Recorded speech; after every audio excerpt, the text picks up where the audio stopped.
जय हिंद दोस्तों। मेरा नाम युवराज सिंह चारण। आपके अपने प्यारे चैनल इन्फिनिटी स्टडी पर आपका हार्दिक स्वागत और अभिनंदन करता हूँ। तो आज मैं जैसे कि वोकेब पोस्ट नंबर की अपने 28 नंबर की सीरीज है, जिसमें मैं आपको वन वर्ड सब्स्टिट्यूशन करवाने वाला हूँ, जो आपके आगामी डिफेंस एग्जाम्स के लिए बहुत ही ज़्यादा बेनिफिशियल रहेंगे। आगामी डिफेंस एग्जाम्स आपको अवगत कराने की नौबत नहीं आएगी, क्योंकि आपको पता ही होगा कि जो आपके नेक्स्ट जो अपने मंथ आ रहा है उसमें BSF RORM and Indian coast guard के एग्जाम्स आने वाले हैं, जिसमें इंग्लिश के लिए एक बहुत ही ज़्यादा इंपॉर्टेंट पार्ट होता है जो वोकेब होता है। वोकेब अगर आपके जो क्लियर है वोकेब, तो आप किसी भी जैसे कि पर्सन है या कोई भी स्टूडेंट है, उससे आप एक स्टेप आगे रखते हो वोकेब में। ठीक है, तो वोकेब बहुत ही ज़्यादा आपके लिए बेनिफिशियल रहेगी। सेशन जरूर अच्छा लगे तो कमेंट बॉक्स पे पिन करके बताइएगा, और अगर कुछ भी डाउट रहता है तो आप एक बार कमेंट बॉक्स में कुछ भी लिख दीजिएगा। आपका जो भी डाउट रहेगा तो मैं आपका डाउट 100% सोल्व करवाने की कोशिश करूंगा। और जैसे कि मैं बता दूं आपको, ये जो PDF है अपनी UPSC इन्फिनिटी स्टडी करके जो टेलीग्राम चैनल है, एंड उसके बाद अपने व्हाट्सएप ग्रुप है, जो मैं डिस्क्रिप्शन बॉक्स में लिंक डाल देता हूँ उसकी, और मेरा पर्सनल नंबर डाल देता हूँ, तो आप उस पर एक बार मैसेज करके मुझे अवगत करा दीजिएगा, तो मैं आपको उसमें ज्वाइन कर लूँ। ठीक है, तो सेशन बिना किसी देरी के स्टार्ट करते हैं। सेशन के फर्स्ट क्वेश्चन की ओर चलते हैं। अपने पास सेशन का फर्स्ट क्वेश्चन आया है, land that grows things in abundance. ठीक है, इसका मतलब है कि ऐसी भूमि जो बहुत ही ज्यादा मात्रा में प्रोडक्टिविटी देती है, यानी वो भूमि को अगर सीधा सीधा कहे तो वो उपजाऊ भूमि है। ठीक है, यानी उस भूमि में पैदावार बहुत ही ज्यादा अच्छी होती है। उस भूमि को क्या कहते हैं?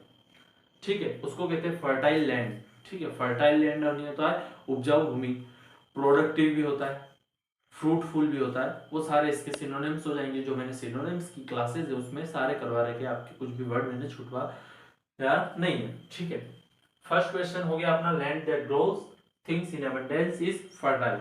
ठीक है, okay, first question is complete and next is second question. Then land that does not grow anything. First question is saying land that grows things in abundance. This land is very fruitful. And second is unproductive land. Land that does not grow anything. यानी इसका मतलब यहाँ पर कुछ भी नहीं उगता है।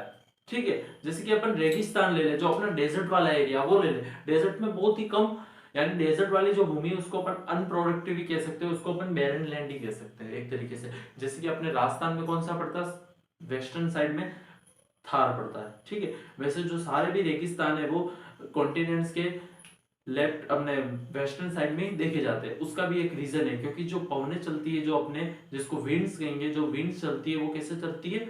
ईस्ट से वेस्ट की ओर चलती है। तो सारा जो डस्ट है वो किसकी ओर चली जाती है? यानी जो जो पानी होता है वो आते आते जो अपने जब बारिश रेनफॉल होती है वो किस साइड होती है? ओनली ईस्टर्न भाग में होती है, और वेस्टर्न भाग जो रहता है वो अपने यानी सूखा रह जाता है। उसके कारण आप देख लेना, किसी भी कॉन्टिनेंट्स में जो ज्यादा अपने डेजर्ट पाए जाते हैं वो हमेशा वेस्टर्न भाग में पाए जाते हैं। ठीक है, तो अगर डेजर्ट का अपन नेक्स्ट टॉपिक लेंगे कभी भी, स्टैटिक जीके भी मैं आपको साथ साथ में ही करवा रहा हूँ, तो जब भी डेजर्ट का टॉपिक लेंगे तो मैं आपको उसमें मैप के सहित करवा दूंगा। ठीक है, तो सेकंड क्वेश्चन था अपने, land that does not grow anything is barren. Okay, third question अपने पास आता है, that which is no longer in use। इसको अपन कहते हैं, इसको अपन नॉर्मली लाइफ में भी बहुत ही ज्यादा यूज करते हैं। कुछ चीज अपन सामान पर, अपने कुछ सामान होता है, अपन अगर अपन दुकान पे लेने जाते हैं, कुछ गुड्स वगैरह अपन जो लेने जाते हैं शॉप पे, तो वहां पर अपन कुछ भी जो अपनी थिंग्स है वो परचेस करते हैं, तो अपन उसको बैक साइड करके देखते हैं। कुछ भी अपन थिंग्स जो परचेस करते हैं तो पीछे देखते हैं क्या ये आउट ऑफ डेट तो नहीं है, क्योंकि आउट ऑफ डेट होगी तो वो अपने काम की नहीं रहेगी। तो ये वही चीज है, that which is no longer in use is obsolete. इसका मतलब भी होता है आउट ऑफ डेट। अगर अपन कपड़ों की बात करें, जैसे कि फैशन है, अगर जैसे कि कोई व्यक्ति है जो पुराने टाइप के कपड़े पहन रहा है, और वही कपड़े वो वापस अभी आज के फैशन में, जैसे कि आज की जो फैशन है वो पुरानी फैशन है। ठीक है, आज की फैशन है वो अभी न्यू फैशन नहीं है, वो पुरानी फैशन है। पर वो क्या कर रही है, अब जैसे कि आज की जो फैशन है वो अगर पुरानी है तो वो क्या है, अपन कहेंगे अगर वो पुराने टाइप के कपड़े पहन के आता तो उसको कह सकते हैं कि ये तो आउटडेटेड कपड़े हैं, जो ये तूने जो फैशन की है वो आउटडेटेड फैशन है, ठीक है। तो ऑब्सोलेट का मतलब होता है आउटडेटेड या आउट ऑफ डेट कहते हैं, इसका मतलब होता है जो पूर्व में जो चीज हो चुकी है, ठीक है। तो इसका मतलब हो गया ऑब्सोलेट, ठीक है, यानी जो पुराने जमाने में प्रचलित थी या वो जो चीज अब काम की नहीं रही, जो आउट ऑफ डेट होगी, उसका कुछ मतलब नहीं है। फोर्थ क्वेश्चन अपने पास आता है person who has a bad reputation, ठीक है। एक ऐसा व्यक्ति जिसकी रेपुटेशन है वो बहुत खराब है। अब नोटोरियस यानी तो होता है कुख्यात, यानी जो डाकू होते हैं उसकी जो रेपुटेशन होती है बैड ही होती है, ठीक है। वो अपने मूवीज जो होती थी उसमें शायद अपने मूवियों में ही सुना आपने कि सो जा बेटा नहीं तो गोगा आ जाएगा, वो शक्ति कपूर की जो मूवीज रही है उसमें रहता ही था। तो उसकी जो रेपुटेशन थी वो सारी माओ ने कैसी बना रखी थी, बैड रेपुटेशन बना रखी थी। सारी माँ यही कहती थी कि सो जा बेटा नहीं तो गोगा आ जाएगा। गोगा क्या करता था, गोगा उस मूवी में क्या करता था, जैसे कि उसका डायलॉग था शायद उस मूवी में कि आंखों की घोटियां निकालकर कंचे खेलूंगा, यूं कहता था वो, ठीक है। तो a person who has a bad reputation is notorious, कुख्यात होता है इसका मतलब, ठीक है। इसका मतलब होता है कुख्यात,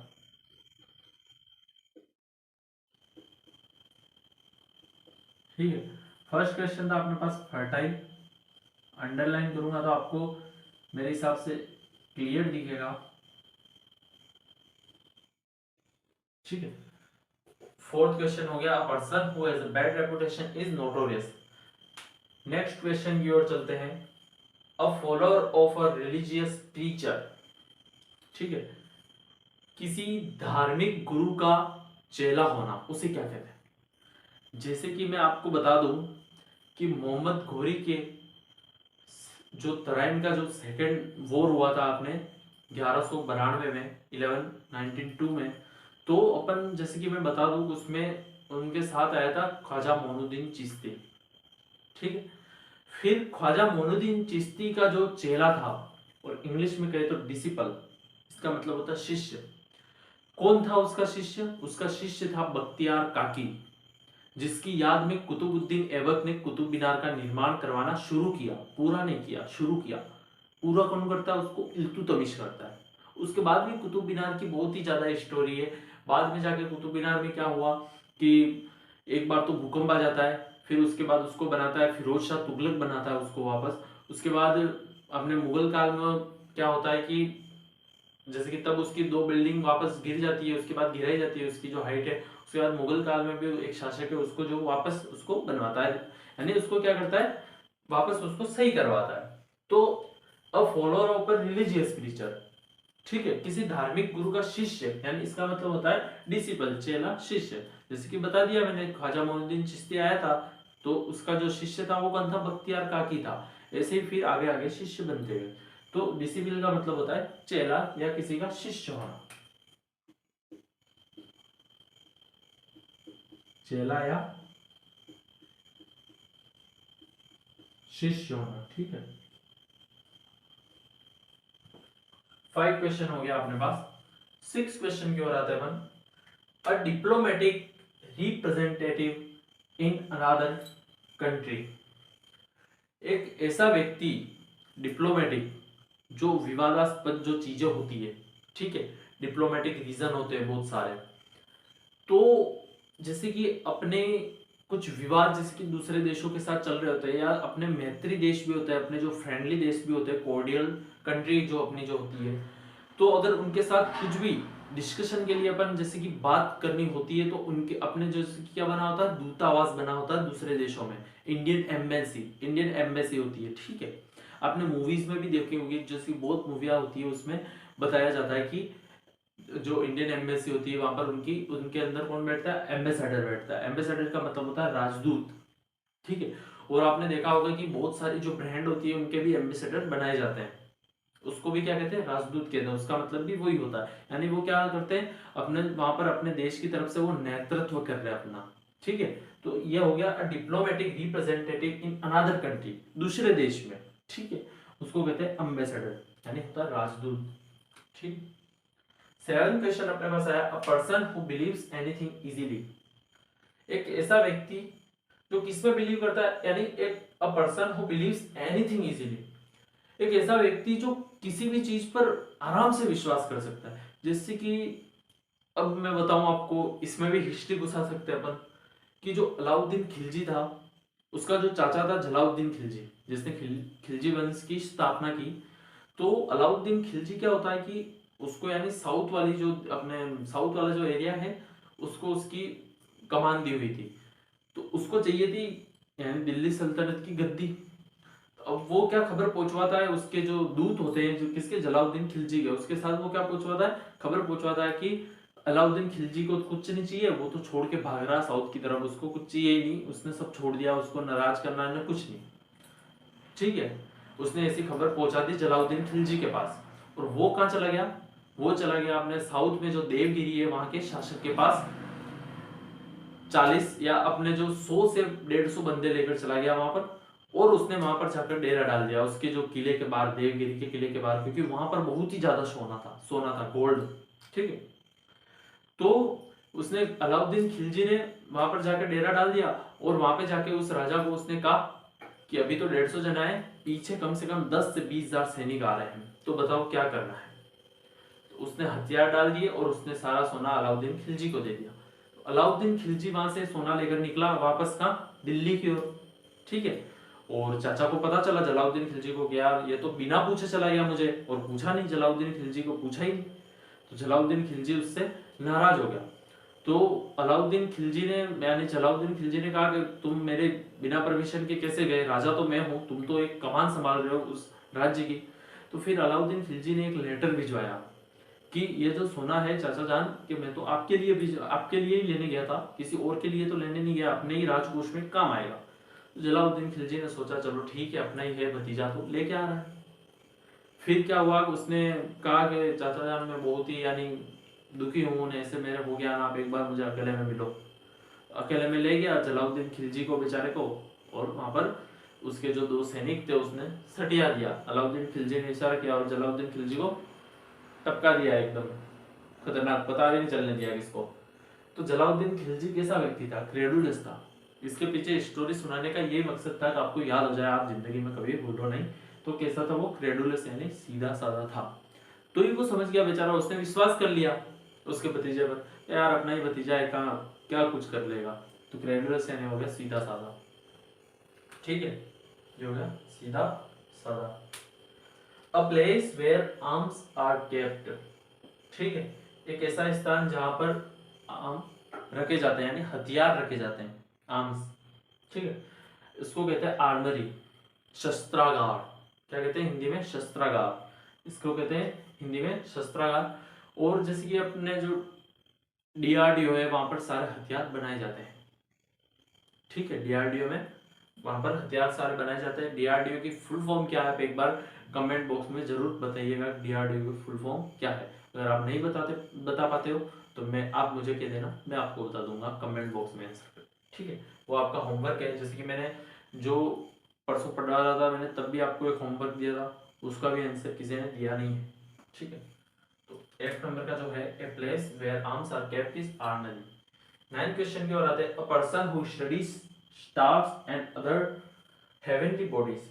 एक ऐसा व्यक्ति जो तारे, ग्रह एंड अदर हेवनली बॉडीज यानी भारी ग्रह, भारी बॉडीज यानी होती है भारी द्रव्यमान वाले या भारी भार वाले की अध्ययन करता है, जो कोस्मोस में पाई जाती है।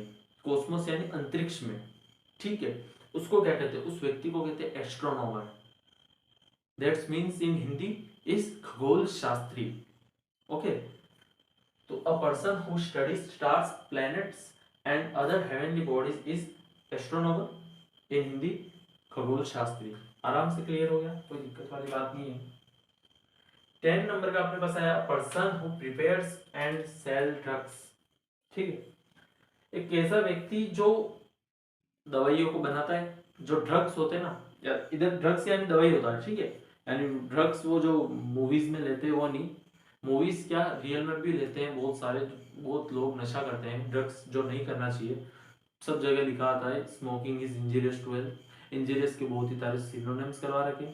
ठीक, वो भी याद रखना। यानी सारी चीज़ों को लिंक करो, पढ़ाई को हमेशा किसी भी चीज़ से लिंक करो, तो आपको इजीली किसी भी चीज़ को याद करने में दिक्कत नहीं आएगी। ठीक है, उसकी जो रिमेम्बरिंग है, आपकी जो स्मरण शक्ति है, तो वो बहुत ही ज़्यादा तेज होगी अगर आप किसी चीज़ को कहाँ से रिलेट करके याद करने की कोशिश करते हो। A person who prepares and sells drugs is druggist, इसको हिंदी में कहते हैं दवा विक्रेता।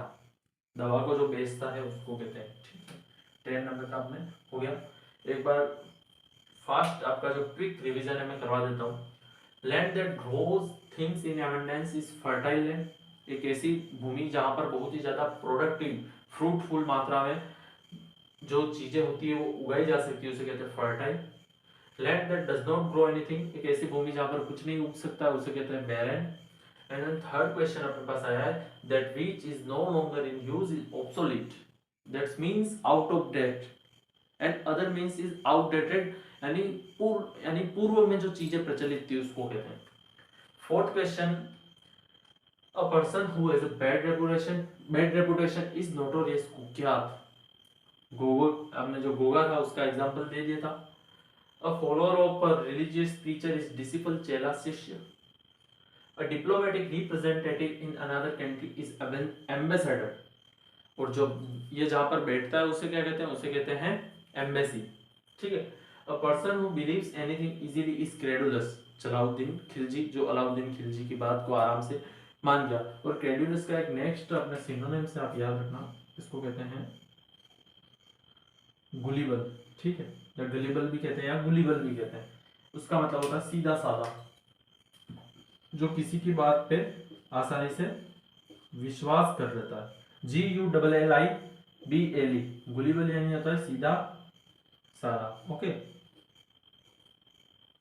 गुलिबल यानी होता है सीधा साधा। 8th क्वेश्चन अपने पास आता है, a place where arms are kept is armoury, in Hindi शस्त्रागार। A person who studies stars, planets and other heavenly bodies is astronomer, is खगोल शास्त्री। A person who prepares and sells drugs is druggist. Okay, तो ये सारी जो अपनी vocab book 28 की जो 1 वर्ड की सीरीज है वो मैंने करवा दी है। मैंने जो यस्टरडे अपने जो क्लास नहीं ली थी उसके लिए मैं क्षमा चाहता हूँ आपसे। तो अपने अब नेक्स्ट क्लास में जैसे कि क्या करूँगा, अगर क्या है कि मेरा जो शेड्यूल है वो बहुत ही ज़्यादा हेक्टिक है, उसके कारण मैं क्या आपकी जो क्लासेस है वो रेगुलर प्रोवाइड नहीं करवा पा रहा। तो मैं जैसे कि संडे भी होगा तो आपको संडे को भी क्लास में अवेलेबल करवाने की ट्राई करूँगा। जैसे कि क्लास क्या होती है कि मैं पहले रिकॉर्ड कर देता हूँ, उसके बाद मैं आपको प्रोवाइड करवाता हूँ। ठीक है, क्योंकि जो लाइव क्लास होगी वो मुश्किल रहेगी आपके लिए अभी लगवा पानी, क्योंकि वो लाइव क्लास जो होती है वो टाइम टू टाइम होती है, और जो अभी शेड्यूल चल रहा है वो बहुत ही ज़्यादा मेरा हेक्टिक चल रहा है। पर आपको क्लासेस सारी मिलती रहेगी, टॉपिक सारा आपके कवर होंगे, वोकेब का कोई भी सेशन छूटने वाला नहीं है। और बहुत ही जल्दी मैं फ्रेजल वर्ब्स लाने वाला हूँ जो चार्ट से आपको एक एक करके समझा दूंगा। जैसे कि मैंने आपने देखा होगा कि लास्ट क्लास जैसे कि आपने देखी होगी कि इसकी स्टैटिक जीके की जो जल डमरू मध्य जल संधि या स्टेट्स की जो क्लास थी उसमें मैंने आपने देखा होगा कि लास्ट में अपने साइड में चित्र भी आ रहे थे उन संधियों के। ठीक है, पिक्चर्स आ रही थी, तो उसमें मैंने आपको आराम से, क्योंकि वो इसलिए मैंने लगाया था कि आपको एक बार आपके माइंड में वो कैप्चर हो जाए, क्योंकि जो पिक्चर देख के जो चीजें याद होती है वो बहुत ही जल्दी होती है। ठीक है, तो ऐसे मैं आपको करवाने की नेक्स्ट क्लासेस में और भी मैं प्रोवाइड करता रहूंगा। ठीक है, क्लास कैसी भी लगी हो आप एक बार कमेंट बॉक्स में बताइएगा। उसके बाद पीडीएफ्स के लिए मैं आपको बार बार कहना नहीं पड़ेगा, पीडीएफ्स आपको टेलीग्राम में मिलेगी, जो आपको डिस्क्रिप्शन बॉक्स में लिंक मिल जाती है, आपको वहां से लिंक पर जाना है, क्लिक करना और टेलीग्राम ग्रुप में ज्वाइन हो जाना है। और किसी भी एग्जाम्स की करंट अफेयर के लिए अपने जो इंस्टाग्राम का चैनल है एंड टेलीग्राम ग्रुप का जो चैनल है उसमें आपको सारी करंट अफेयर प्रोवाइड की जाती है, चाहे किसी भी एग्जाम्स हो, डिफेंस रिलेटेड हो या चाहे एसएससी हो, करंट अफेयर पूरा का पूरा फंसेगा। एक दो क्वेश्चन जैसे कि रहता ही है किसी भी एग्जाम में, एक दो क्वेश्चन, पर 99% अपने उसी करंट अफेयर में से आएंगे जो आपको करंट अफेयर रोज के रोज प्रोवाइड, कम से कम रोज की 10 या 12 पोस्ट होंगी। ठीक है, पोस्ट बनाने में भी टाइम लगता है, तो पोस्ट जो है वो आपको उसमें प्रोवाइड कर दी जाएगी इन्फिनिटी स्टडी करके, यूपीएससी इन्फिनिटी स्टडी करके अपने इंस्टाग्राम पर भी चैनल है एंड टेलीग्राम पर भी है, तो आप दोनों जगह ज्वाइन हो जाना। और क्लास जैसी भी लगी हो, कैसी भी लगी हो, अच्छी लगी हो, खराब लगी हो, आप एक बार मुझे जो अपना कमेंट बॉक्स है उसमें बता देना। और इसी के साथ अलविदा कहता हूँ। जय हिंद, जय भारत।